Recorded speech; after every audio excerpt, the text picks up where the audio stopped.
지구는 태양을 돈 혹성일 뿐 태양계를 떠나는 우주 탐사선이 마지막으로 되돌아본 지구는 그저 희미하게 보이는 작고 작은 푸른색의 점 하나.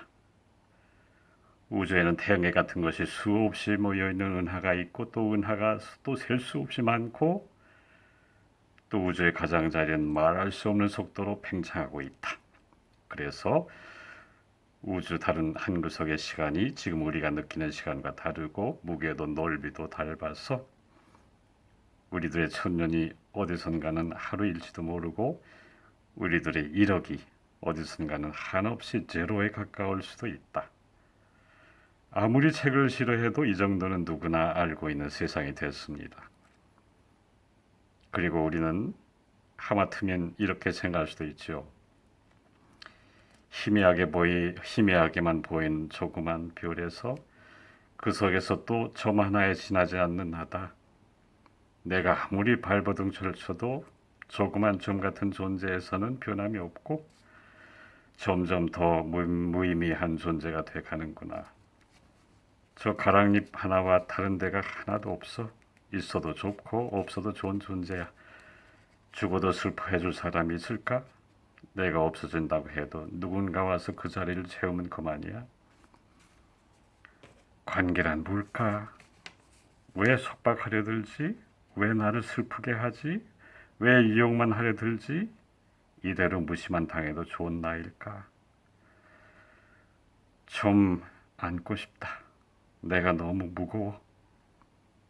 이것이 갈등이라면 내가 먼저 주먹을 내려놓으면 되는 거야. 내가 울며 태어났을 때 사람들은 즐거워서 웃었지. 세상은 사랑으로만 가득 찼었고 나는 사랑받기 위해 태어난 것처럼 생각했어.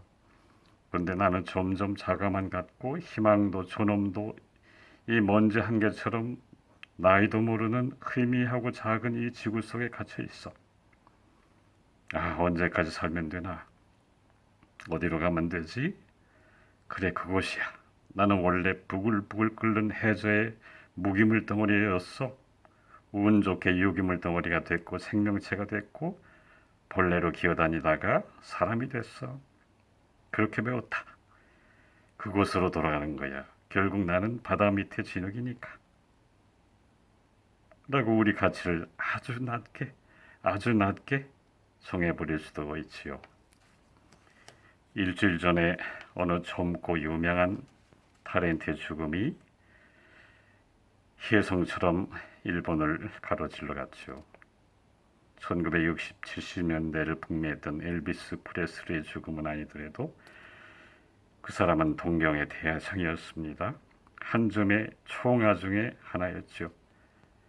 갑작스런 결단이었을까요? 그의 연기, 말 한마디, 미소, 얼마나 많은 사람들에게 힘을 실어줄 수 있었을까요? 그러나 그러한 호 청년이 스스로 생명의 등불을 내려놨습니다. 뭐가 있었을까요? 저 희미하게 보이는 작은 지구 속에 또 먼지처럼 조그마할 수밖에 없는 자신의 문제일까요? 저항 없이 그냥 교육받아온 우리 할아버지는 원숭이의 문제일까요? 아니면 아무리 팬들이 애워싸도 그 속에 위로받을 만한 사랑을 발견하지 못하는 것일까요? 사람은 자기를 사랑해준 사람이 한 사람만 있어도 생명을 포기하는 일은 없다고 합니다마는 여러분 우리들의 지구 어떻게 생각하세요? 황량한 혹성들 중에 하나뿐일까요? 왜 이렇게 파란 색깔일까요? 생명과 사랑에 넘쳐있는 우주에서 가장 특별한 별일까요? 아니면 싸우고 터지고 연기내고 혼자 차지해도 좋은 별일까요? 오랫동안 사람들은 하늘과 땅만 보고 살았어요. 하늘에는 달과 별, 태양은 저녁에 땅 밑으로 들어갔다가 아침에 떠오르는 신, 그 밖에도 하늘에는 신들이 살고 신들도 장가가고 시집가고 때때로 화가 나면 천둥 번개로 사람들을 놀래키고 산속에는 신들의 용기가 서려 있어서 사람들은 소망을 가져가서 손을 모으기도 하고 심지어는 힘세 보이는 짐승의 모습을 조각해 놓고 그 앞에 절하기도 했죠. 근데 이윽고 바닷속의 무기물에서 태어났다고 하는 사람들에게 우주가 보이기 시작한 거예요. 지구는 더 이상 우주의 중심이 아니게 됐죠. 자칭 원숭이의 자식들이 탐사선을 우주 공간에 대고 쏘아내고 우주의 크기와 기원, 혹시나 딴 데서 지구상에 생명체가 떨어졌나 해서 생명의 기원마저 찾아보려고 하고 있습니다. 그러나 진흙덩어리가 토기장애의 마음을 모르듯이 계속 발견되는 우주의 신사실이 조금 있다고 해도 창조주는 배제하고 어디까지나 자기들의 인간의 지혜로 발견한 것을 원숭이처럼 좋아하는 그 지혜의 모습을 하나님께서는 어디까지나 무지와 어리석음의 범위 안으로 보는 것이죠. 지구는 하나님의 섭리 안에 손에 들려진 선택된 별이에요. 이스라엘은 보잘것없는 나라지만 하나님께 선택되었을 때 세계의 중심이었던 것처럼 선택된 별은 가장 중요한 별이죠. 희미하게만 보이는 조그만 별이 아니에요. 생명이 넘치는 푸른색 별이죠. 처음에는 혼돈하고 공허하며 흑암이었죠. 하나님의 창조의 뜻이 역사하시기 시작하니까 빛이 비추기 시작했어요. 회전하기 시작했고, 그리고 우리들의 소중한 우주에서 하나뿐인 하루 24시간이 생겼습니다. 대기에는 구름, 그 위에는 하늘, 지면에는 바다와 육지, 그 육지에는 씨 맺는 풀들과 열매를 얻을 수 있는 나무들, 창공에는 지구를 비추고 절기를 알게 하는 빛의 덩어리들, 만드신 바다에는 물고기들, 하늘과 육지에는 움직이는 생명들. 이렇게 우리들의 지구는 우주에서 오직 하나 생명으로 가득한 청록색의 아름다운 별이 되어간 거죠. 하나님은 이 별이 그분의 특별한 섭리 속에 있음을 알리는 표시로 에덴이라는 동산을 따로 떼어놓으셨습니다. 그리고 그 섭리를 이루어갈 자, 우리들의 먼 옛날의 할아버지 아담을 만드셔서 그 안에 있게 하셨습니다. 그 모습은 실로 하나님의 영광이 넘치는 거의 하나님의 모습이었죠. 하나님의 모습을 그대로 새겨놓으신 창조의 걸작품이었으니까요. 우리들에게는 우주의 귀퉁이의 모습을 조금 알았다고 해서 놀랄 것보다 진짜로 놀랄 일이 따로 있어요.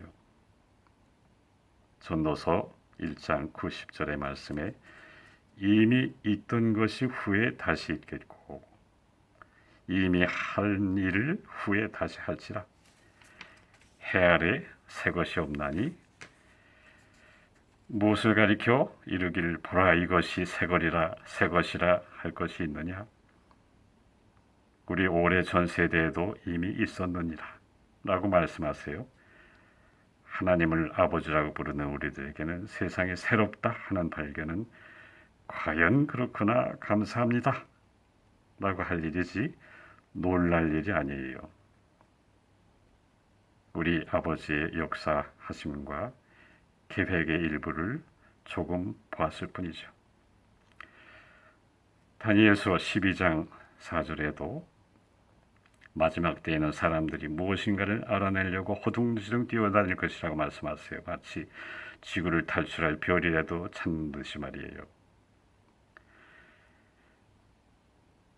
우리들이 정말 놀랄 일은 하나님께서 우리들의 이 지구를 섭리 안에서 선과 악의 대쟁투의 큰 무대로 정하시고 아담은 하나님을 배반했는데도 불구하고 그 자손인 우리들을 다시 한번 믿어주시고 사랑하셔서 그리스도 예수를 보내주시고 그분의 십자가를 통하여 모두를 영원한 하늘나라로 영접하시려는 하나님의 마음입니다.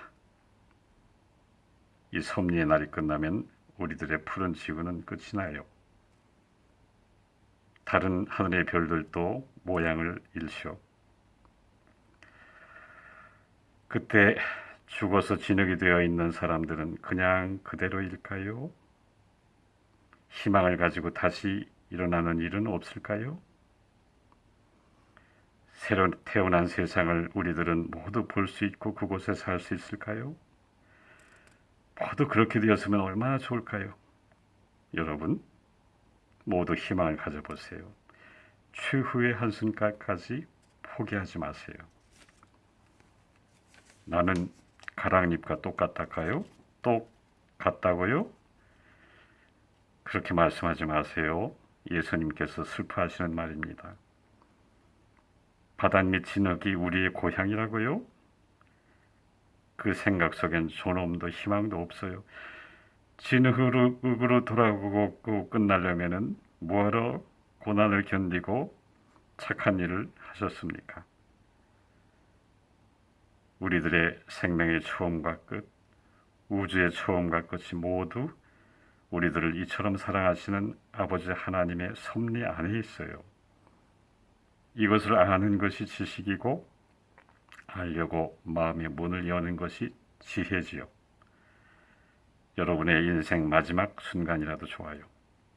이것을 알게 하신 예수님께 최후의 숨을 사용해서 예수님의 은혜에 감사라고 고백해 보세요. 이것으로 당신은 하나님의 것으로 되는 것입니다. 우리 같이 기도할까요? 주님, 등불을 끄려고 하는 그녀를 서둘러 찾아가 주세요. 마지막 창문을 닫고 있는 그에게 소리쳐 주세요. 너에게 내가 있지 않느냐고요. 주님, 저에게 힘과 용기를 주시옵소서. 같이 찾아갈 수 있도록, 같이 소리칠 수 있도록 예수님의 이름으로 기도합니다. 아멘.